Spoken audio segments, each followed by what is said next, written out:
United states of আমেরিকাতে একটা conference হয়েছিল। ওই কনফারেন্সটা হচ্ছে পৃথিবীর যত ধর্মগ্রন্থ আছে সবগুলো ধর্মগ্রন্থের 10 মিনিটের আবৃত্তি শোনানো হবে। 10 মিনিট করে সময় সব ধর্মের ধর্মীয় কিতাবের শায়েকরা, গুরুরা, ধর্মনানকরা আর ফাদাররা আর কারীরা বসেছে।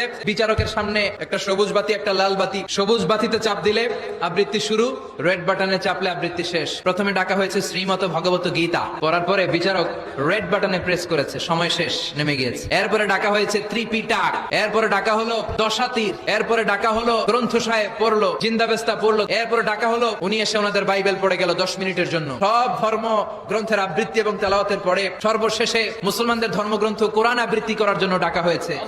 এসেছে মিশরের কারি আব্দুল বাসিত ইবনে আব্দুস সামাদ, পাতলা একটা চাদর আর জুব্বা পরে চলে এসেছে মাইকের সামনে। এসে আউযু বিল্লাহি মিনাশ শাইতানির রাজীম বলে টান দিয়েছে। উনি সূরা ফাতিহা পড়তে সময় নিয়ে নিয়েছে 13 মিনিট। শ্রীমত ভগবত গীতাওয়ালারা হাততালি দেয়, সময় শেষ, কোরআন গেছে।